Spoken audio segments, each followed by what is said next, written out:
Hey, good morning Internet! Aujourd'hui, je veux adresser un message particulier à tous les guerriers et guerrières de la vie en cette fin d'année parce que j'ai eu près de moi des gens qui ont tenté des choses dans les règles de l'art.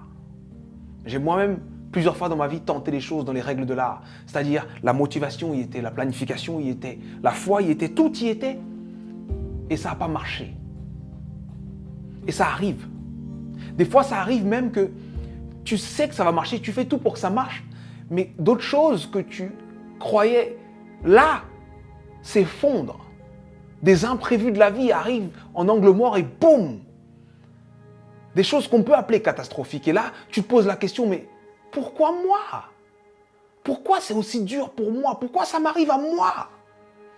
Si tu es de ceux qui se posent cette question, il faut que je te raconte l'histoire d'un homme. Cet homme est né en 1809. En 1816, à 7 ans, forcé à travailler parce qu'on est en train d'expulser sa famille. En 1818, il perd sa mère. En 1828, il perd sa sœur. En 1831, il lance son premier business et il fait faillite. En 1832, il se présente aux élections législatives. Il perd.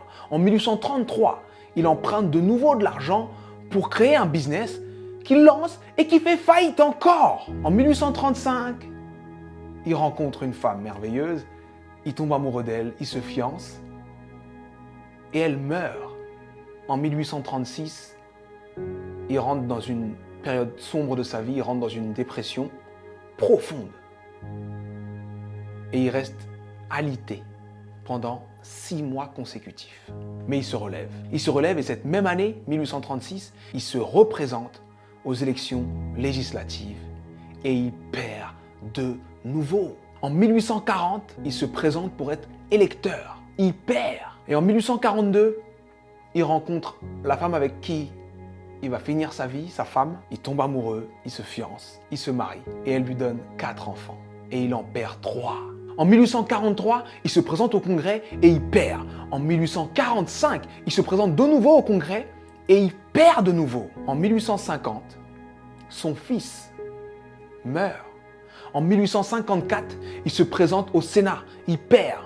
En 1956, il se présente pour être vice-président. Il n'a même pas 100 voix. En 1958, il se présente de nouveau au Sénat et il perd de nouveau. Et en 1960, Abraham Lincoln est élu président des États-Unis d'Amérique. Et il fait 2 mandats exceptionnels qui font de lui l'un des présidents les plus respectés et les plus impactants de l'histoire des États-Unis. C'était important que je te raconte cette histoire. C'était important que je te raconte cette histoire parce que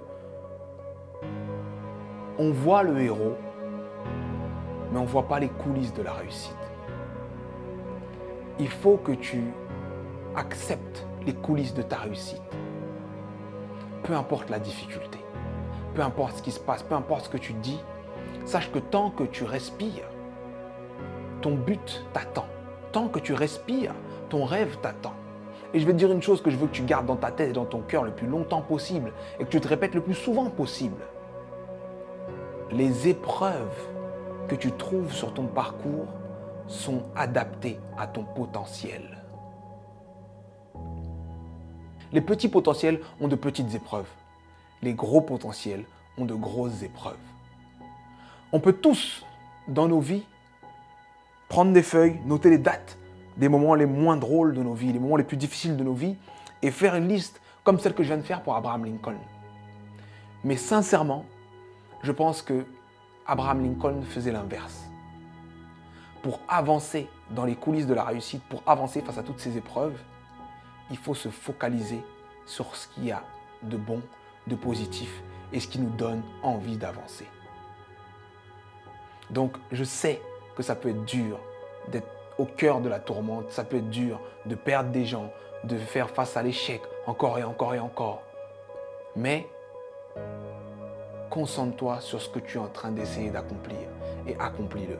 Et je peux te garantir que parce que tu es passé par là, tu as changé l'ampleur, le sens et le goût de ta réussite. Alors traverse ces épreuves. Elles sont adaptées à ton potentiel, elles sont là pour te faire grandir.